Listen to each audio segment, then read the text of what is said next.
Muy buenas, estimados estudiantes. Reciban un cordial saludo. Este es un video de la Cátedra de Matemáticas Básicas de la Universidad Estatal a Distancia de Costa Rica.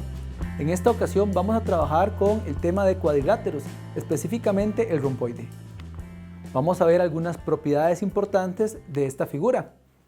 Entre ellas, la primera que encontramos es que es un cuadrilátero porque posee 4 lados. Además, se le llama también paralelogramo debido a que sus lados pares de los lados opuestos son paralelos. Y aquí tenemos una figura del romboide. Como podemos ver, contiene o cuenta con un total de 4 lados, por eso es cuadrilátero. Y observemos que este lado que está señalado acá y este otro lado que está señalado acá son paralelos entre sí. Luego este otro lado junto con este otro lado también son paralelos entre sí, por lo tanto es un paralelogramo. Además, otra de las propiedades es que los ángulos opuestos son congruentes y además que los ángulos consecutivos son suplementarios, es decir que en la suma de ellos dos es igual a 180 grados. Tenemos nuestro romboide. Entonces, ¿qué es lo que acabamos de decir? Que por ejemplo el ángulo que se forma en el vértice A va a ser congruente al ángulo que se forma en el vértice C. De igual manera, el vértice D, el ángulo, va a ser igual o congruente a el ángulo que se forma en el vértice B. Ahora bien, que los ángulos consecutivos son suplementarios. Entonces quiere decir que si yo sumo el ángulo D con el ángulo C, la medida de ellos dos me va a dar 180. O bien, si sumo el ángulo D con el ángulo A, me va a dar 180. De igual manera, con cualquiera que lo haga, siempre y cuando sean consecutivos, la medida va a ser igual a 180 grados.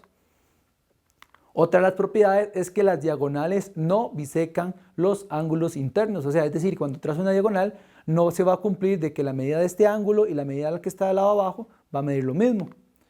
Las diagonales se bisecan, es decir, que se cortan en el punto medio, pero no son congruentes. Al hablar de que no son congruentes quiere decir que las diagonales no van a medir lo mismo. Por ejemplo, tenemos nuestro romboide y tenemos acá las diagonales.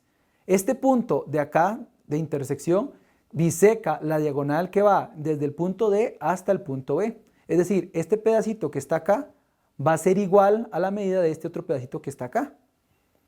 Eso sí es cierto. De igual manera, la medida de la diagonal de A a C, desde el punto C hasta la intersección, va a ser exactamente la misma medida de la intersección al punto A.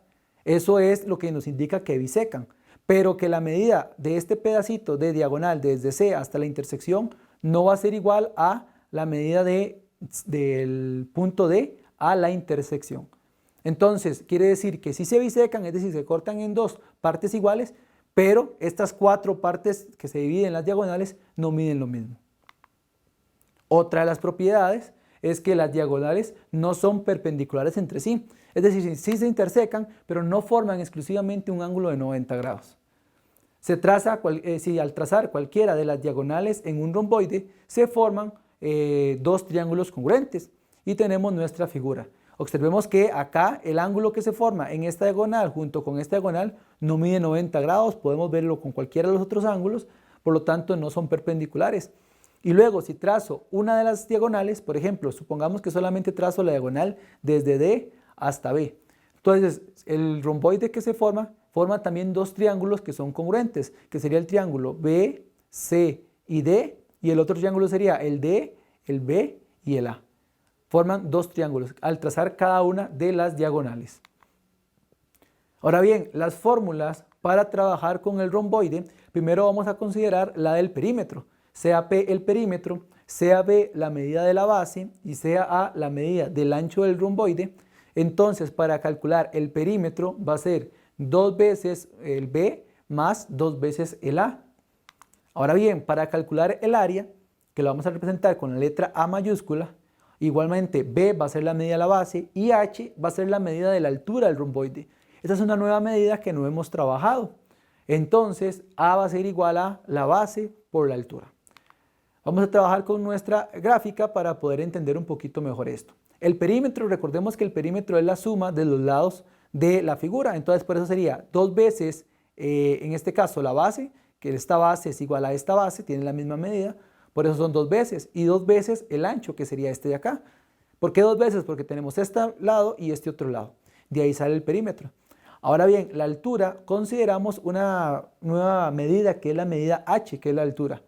En este caso la tenemos que trazar desde uno de los vértices del romboide que cae completamente o que cae directamente a la base, y esta es perpendicular, es decir, que forma un ángulo de 90 grados. Y esa entonces sería la altura del romboide. Parte de un vértice y cae perpendicularmente a la base. Esa sería la altura. Cuando ya consideramos esta altura, la multiplicamos por b, o sea, por la base, y encontramos entonces el área del romboide. Ahora veamos un problema de aplicación. En nuestro problema nos indican, suponga que una sobremesa de un pupitre posee forma de romboide. La medida de su perímetro corresponde a 180 centímetros.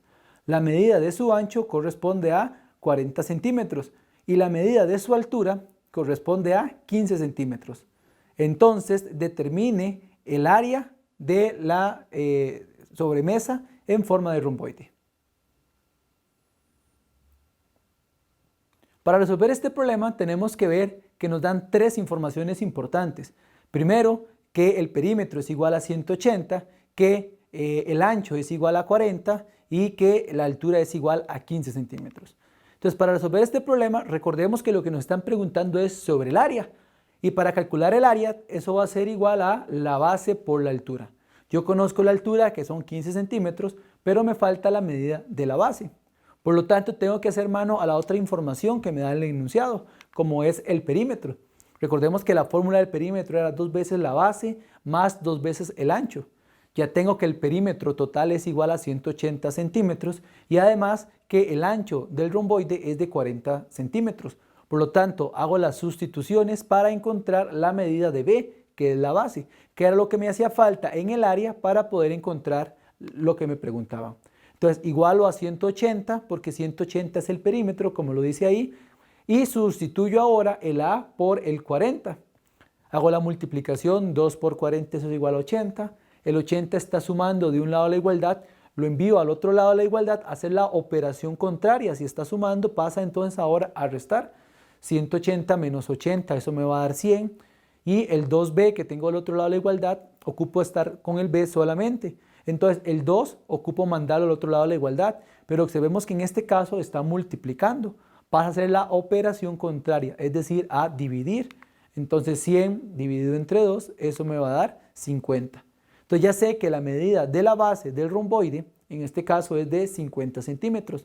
A partir de esa información ya puedo determinar el área del romboide. Como tenemos que el área es base por altura, ya conozco que la base es 50 y que la altura es 15, basta entonces nada más con hacer la sustitución, 50 por 15, hago la multiplicación correspondiente y eso me va a dar 750 centímetros. Con ello podemos concluir entonces que por lo tanto la medida del área de la sobremesa del pupitre corresponde a 750 centímetros cuadrados. Ahora veamos un segundo problema. En este otro problema vamos a considerar la siguiente figura. Y tenemos acá, como podemos ver, es un romboide donde este es el vértice A, este es el vértice D, este es el vértice C y aquel vértice que tenemos allá es el vértice B. Entonces, sabemos que la medida del ángulo DAB es igual a 140 grados. Entonces, me pide determinar, como primer inciso, calcular la medida del ángulo DCB y finalmente la medida del ángulo AB y C. Entonces, traemos nuestra información, en este caso para solucionar el inciso A, la medida del ángulo DCB. Entonces, con nuestra información teníamos que la medida del ángulo DAB va a ser igual, puesto que son ángulos opuestos. Entonces tenemos que, queremos encontrar la medida del D, del C y del B, que es esta medida del ángulo que tenemos acá. Pero tenemos la información de que la medida de el D, el A y el B es igual a 140 grados. Por lo tanto, por la información que habíamos visto al inicio del video, sabíamos que este ángulo iba a ser igual a este, los ángulos opuestos iban a ser iguales. Igual como si fuera el D con el B. Como ya sabemos que son los ángulos opuestos, ya con eso podemos concluir entonces que la medida es exactamente 140 grados.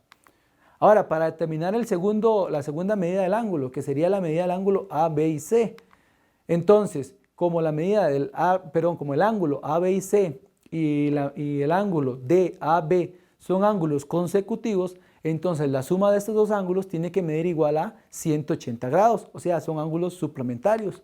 Por lo tanto, tengo que la medida de ABC, que no lo conozco, va a ser igual a 180 menos la medida del ángulo DAB. Esa medida ya la conozco, que era 140, hago la resta correspondiente y eso me va a dar 40. Por lo tanto, la medida del ángulo ABC va a ser igual a 40 centímetros. Y aquí tenemos nuestra figura. Entonces recordemos que la medida que queremos encontrar es la medida del ángulo A, B y C. Es decir, es esta medida, este ángulo que queremos encontrar. Y ya tenía la medida del ángulo DAB. Podemos ver que son ángulos consecutivos.